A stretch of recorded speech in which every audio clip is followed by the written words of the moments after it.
Хай манайхаа за сайн байцгаана уу. За өнөөдрийн арьс арчилгаагаар шинэ бүтээгдэхүүн нэмэгдсэн байгаа.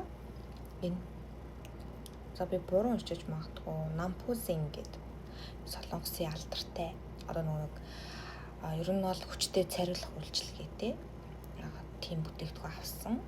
Дээрээс нь нэмээд туршилт маягаар миний нөгөө хуйх заахнаад болтгоо одоо ингээд өснөө серум тос мос хэрэглэхээр ингээд хуйх маань заахнаад ингээд хашил хөдлөд болох байсан болохоор энэ curly энийг авсан. Энэ бол айгуу дайжгүй санагдсан. Тэгээд загтанж байгаа хэсэг дээрээ жоохон тусааж агаад ингээд өндгөр массаж хийгээд өчгөр айгуу дайжгүй юм билээ. Тэгээд нэлээ их сэвтэй духолон шанаа. Тэгээд энд харагдчихвал энд бас нэг сэвгүй байгаа.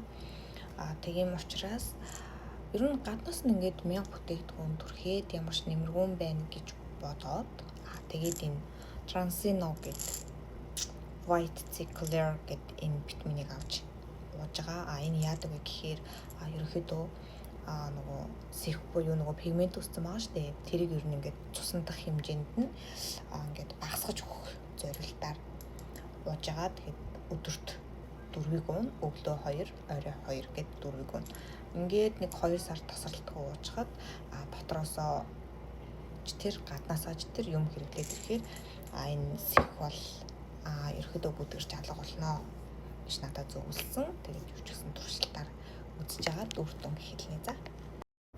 За би надаа ингээд нүрээ угаачаад ирсэн.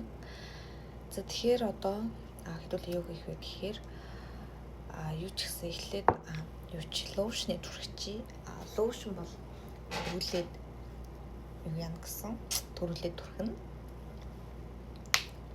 Лошны түрхчийг тэгээд араас нь энэ бүтээгдэхүүнийг хэрэглэх байгаа.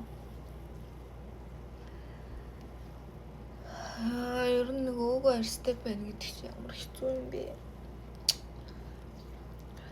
Тийм би бас нэг юм бодоод байгаа.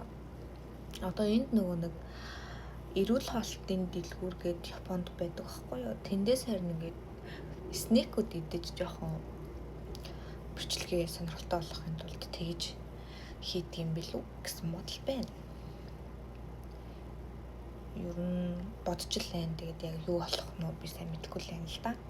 Тэгэхээр хэрвээ тэгээч гэвэл би ер нь бол их бодолтой байна. Тэгээд ерөөхдөө Японд ямар эрүүл бүтээгдэхүүн хэрэглэдгийг тэгээд олдсон хэрэг байдیں۔ Үн ханшны хувьд ямар хөө байдیں۔ Гэт Японд байдаг давуу талаа ашиглаад нэг иймэрхүү бичлэг хий гэсэн бодол байна.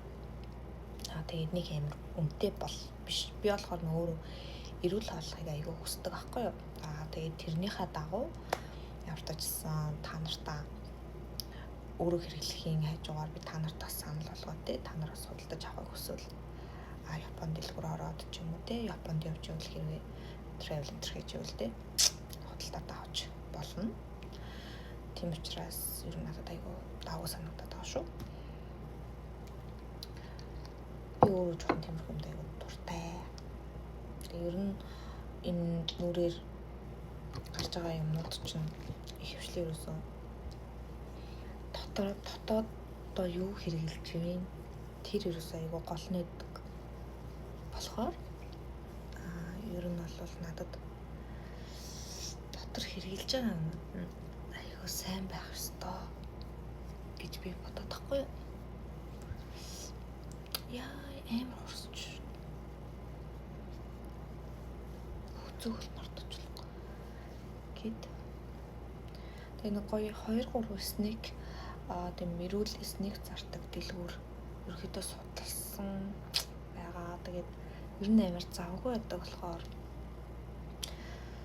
бичлэгээ ярдсан 7 хоногт 3 удаа ч юм уу 2 удаа ч юм уу хийе юмаа. Тэгтээ та нартай бас Японд байдаг хүн байна да. Тэг бас эрүүл хооллолт бас ингээд өөрөө бас эрүүл болох гэж үзэж байгаа хүний хувьд та бүхэнд ингээд санал болгоод тийм ээ хэдүүлээ гоё хэрэгжүүлээд явбал бас авахын аваад хайхын хаяад та бүхэн бас үзээд явбал сонирхолтой болов гэж би бодсон. Тийм учраас ер нь дараагийн бичлэгээс ахуулаад Японы нөгөө эрүүл амттан жуушнууд гэсэн нэг тиймэрхүү бичлэг хийх бодолтой байгаа. Энэ хараа миний нүр ийм баггүй амар байдлаар энэ хараа төвчлөлтүүдийг харж байна уу? Энэ соримнууд ингээд батгнууд одоо эднэртэй л тэмцэх хэрэгтэй л байна л да. Тэртэйгээр тэмцчих юм бол болчих гээд байгаа. Би бас нэг чихэрлэг юм нэг амар иддэггүй. Ер нь идэхэд болцсон байгаа. Тэгээд дээд ингээд амар идмэр санагддаг шүү дээ. Тэгэхээр би энийг идэж шүү дээ. Энэ амар гоё. Тип суур хэсэглэн амттай. Үнэхээр гоё. Энэс тэгэл өдөрт нэг 2-ыг идсэн байхад ер нь ингээд амар ингээл чихэр идмэр хатаа төдлөөд идэв шүү дээ. Тэрийг бол ингээд наамд гардаг зэ. Энэ бас аюул байж гоо. Сая идсэн ч амар гоо юм. Тэгэд би болохоор юм Тарансино гэдэг та нар би одоо нэг бичлэгт орол ярьдаг та юм. Эдний энэ бүтээгдэхүүн бас аюул дайжгүй. Арьсанд аюул сайн нөлөө үзүүлдэг юм лээ. Тэгэд энэ curl гэдэг curl хан. Тий. Одоо энэ curl-ийн одоо нүрийн бүтээгдэхүүн, өсний бүтээгдэхүүнүүд амар дайжгүй санагдсан. Миний ус одоо ингээд амар ширүүн болоод байсан аахгүй юу. Тэгээ би сая curl-ийн дээр нэг эмчилгээний зорилттой хуйхны тэр шампуныг авч ирж үзсэн чинь ус маань айгүй гоё зүүлэрч илээ. Тэгэхээр бас ер нь янз бүрийн өнөртэй шампунь хэрэглэж хараа. Ерөөхдөө эмчилгээний зорилттой шампунууд хэрэглүүл зүгээр юм уу гэж би бодсон. За одоо ингээд Тарансино төрчихсөн. Одоо энэ хоёр төргээд бол энэ айрын тийм юм бүр аюул сайн болсон. Гэтэ энэ бас батханд аюул сайн. Зөвхөн батхтай газараа төрхөн. Тийм. Яа тэгэхээр энэ чинь нөгөө Монголд нэг хэсэг амар вайрал болов. Санжуул нэг ихч оруулж ирэхлээ. Батхыг бол наамдаар нарна. Наамд дарах нь жаашаа зүгээр бүтээгдэхүүнүүдтэй зүгээр холиод ингээ хэрэглэхэд аюул дайжгүй санагдсан. Надад тийм. За ингээд өнөөдрийн Орос орчилгаа маань дууссан байна. Одоо энийг хэрэглээд тэгээд болоо. Ерөөхдөө аппараттай нэг өдөр яваад, аппаратгүй нэг өдөр яваад, тэгээд ер нь ээлжлээд байгаа.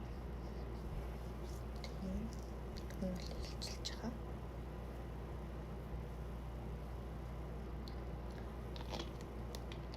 За ингээд өнөөдөр арьсчлага дуслаа. Тэгээд дараагийн бичлэгээр сонин сайхантай уулзцгаа.